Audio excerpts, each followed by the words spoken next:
Ressuscite, ô Dieu, et juge la terre, car tu hériteras de toutes les nations. Ressuscite, ô Dieu, et juge la terre, car tu hériteras de toutes les nations. Dans l'assemblement de Dieu, au milieu de qui juge les dieux.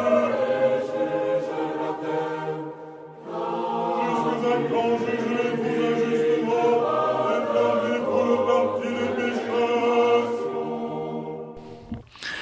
Chers auditeurs de Dialogue RCF, bonjour. Au micro, le père Jean Guet, orthodoxe du patriarcat œcuménique de Constantinople et donc recteur de la paroisse Sainte-Hermogène à Marseille.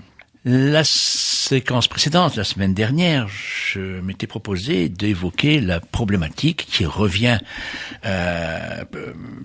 préoccuper en quelque sorte notre réflexion et notre débat, qui est celui de la relation entre l'Église et l'État, car c'est de cela qu'il s'agit.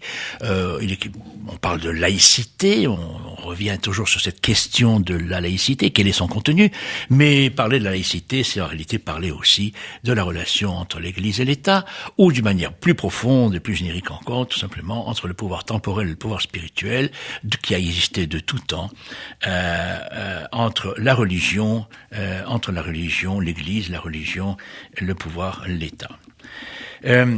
Et nous avons rappelé à ce propos que, précisément comme étant un phénomène incontournable et incompressible, je dirais, pour rester dans le cas de notre civilisation, eh bien notre civilisation de 20 siècles, je veux parler de la civilisation chrétienne, car c'est quand même le référent principal, aussi bien pour l'Occident que l'Orient chrétien. En fait, historiquement, l'Empire romain avec sa partie occidentale et sa partie orientale byzantine, eh bien cette problématique a toujours été présente et a induit très profondément l'organisation de la société et posé en raison des principes de la relation entre, en définitive, entre l'Église et l'État, entre le ciel et la terre. Et nous avons rappelé que les conciles du premier millénaire, les 7 principaux conciles du premier millénaire qui ont posé les règles, qui ont posé le contenu de la foi chrétienne, la dogmatique, eh bien, ils étaient convoqués par des empereurs. Tous les 7. Ils l'ont été par les empereurs, je dirais, à cause du comportement de l'Église, qui c'est à elle, qui revenait en quelque sorte j'ose dire, de se convoquer elle-même. Elle n'a pas trouvé la paix, la sérénité, les mécanismes voulus pour arriver précisément à se réunir, comme elle sait le faire aujourd'hui, que ce soit le dernier concile du Vatican II, ou que ce soit même, malgré tout, le concile orthodoxe qui s'est tenu en Crète en juin dernier, nonobstant toutes les diverses tensions qui ont pu l'agiter. Mais à l'époque, donc, c'est les empereurs qui convoquaient, et sans doute ce phénomène qui, je le disais la semaine dernière, était une dérive, a suscité des réactions déjà à la fin du premier millénaire, et a sans doute contribué notamment à l'affirmation dans la partie occidentale, à l'affirmation croissante de l'autorité du pape. Et donc j'évoquais la semaine dernière ces 2 concepts de césaropapisme ou de papo-césarisme. Les deux, ce problème, cette rivalité, cette tension de ce binôme qui aura toujours été en définitive difficile, cette cohabitation aura toujours été difficile, elle est universelle, elle existe en Orient, en Occident, dans des développements un petit peu différents, mais la problématique est la même. Jusqu'aux Lumières, le fameux siècle des Lumières, et à la Révolution française. À partir ou plutôt jusqu'à cette époque-là, en Orient, en Occident, le pouvoir est légitimé par le divin, avec des nuances théologiques, mais il est légitimé par le divin.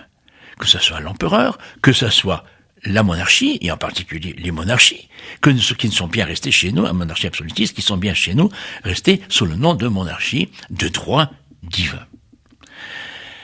Et souvenons-nous encore à la fin du premier millénaire, déjà la tension qu'il y a pu y avoir entre, c'était la tension, la quintessence de cette rivalité presque entre Charlemagne et le pape Léon III. Et donc le pape ayant réussi à un moment donné à couronner Charlemagne, ce qui l'avait exaspéré, qui modifiera ensuite les règles du jeu, comme le fera d'ailleurs Napoléon, vous vous souvenez, qui prendra lui-même la couronne, qui se la posera sur la tête et qui ne veut pas la recevoir du pape.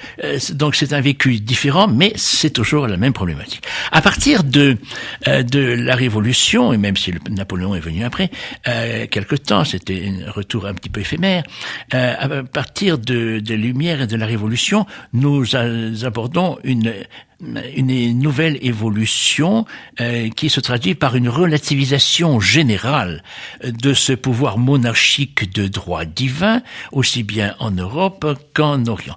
En Europe occidentale d'abord.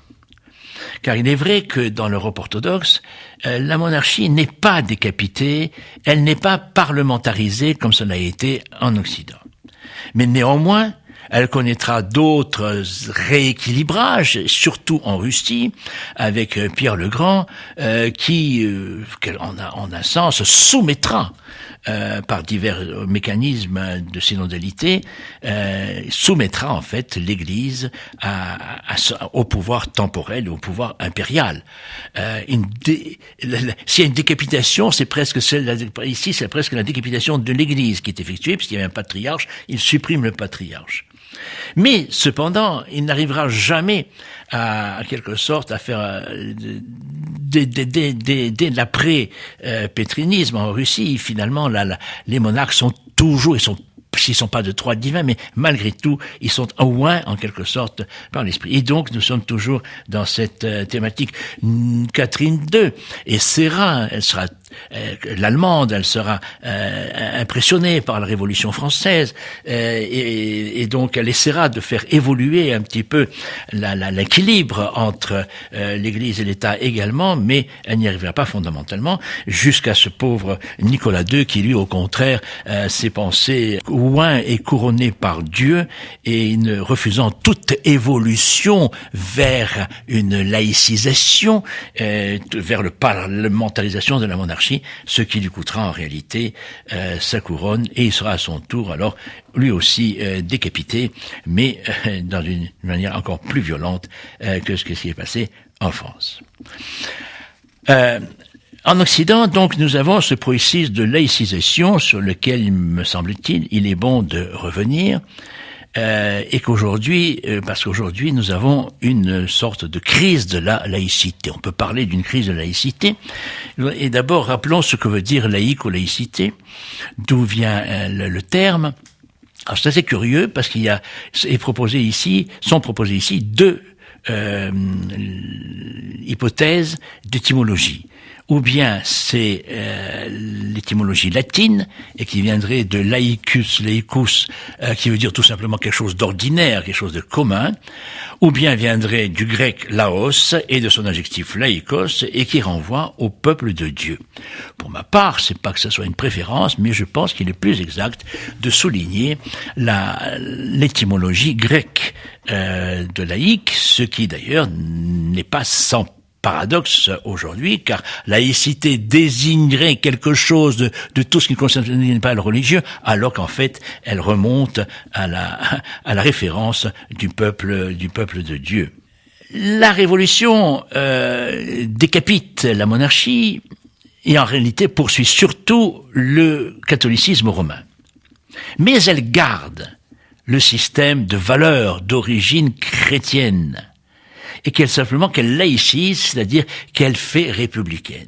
Aujourd'hui, il est beaucoup question des valeurs républicaines. Et si nous écoutons, que nous réécoutons, on a bien l'impression qu'au fond, il n'y a pas beaucoup de personnes qui soient en mesure de dire voilà exactement ce que sont les valeurs républicaines. Or, nous avons déjà évoqué cela ici, les valeurs républicaines, au fond, ont été consacrées d'une certaine manière par la déclaration de 1789, et cette déclaration de 1789, elle est d'inspiration chrétienne, c'est-à-dire c'est objectif, et personne ne peut contester cela. surtout en ce qui concerne finalement la personne humaine, même si c'est l'individu qui est posé. Mais ces thèmes de liberté et en définitive d'égalité et de fraternité, elles sont profondément d'inspiration religieuse chrétienne, et nous disions ici que tout cela avait été adopté par l'Assemblée constituante sous les auspices de l'être suprême.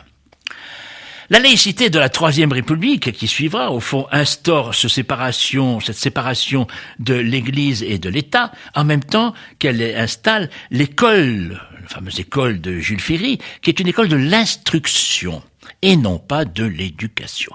École de l'instruction, c'est-à-dire c'est une école de transmission du savoir la plus ouverte possible et non coercitive, et qui était parfaitement capable d'intégrer toutes les connaissances, y compris les références des valeurs dont nous étions issus et qui sont les valeurs de notre civilisation et de notre société. Il se passera que au cours du XXe siècle, eh bien, nous aurons progressivement, en effet, une athéisation de la laïcité, c'est-à-dire qu'on évacuera progressivement toutes les références spirituelles, au fond, des sous-entendus spirituels ou religieux des valeurs de la République, et c'est la raison pour laquelle nous abordons maintenant peut-être une période un petit peu difficile. Je voudrais rappeler simplement que jusqu'en 1960, il y avait encore des signes extérieurs qui aujourd'hui seraient considérés comme des signes ostentatoires d'expression religieuse, le fait que les prêtres étaient en soutane dans les rues, le fait que les corbillards étaient évidemment des corbillards absolument religieux et que les gens s'arrêtaient dans la rue pour se signer lorsqu'ils passaient, ou le fait encore dans les cantines, le vendredi, il n'y avait jamais de viande. Voilà, le temps passe, pour l'instant, je vous dis bonne fin de journée, chers auditeurs, et je poursuivrai la semaine prochaine.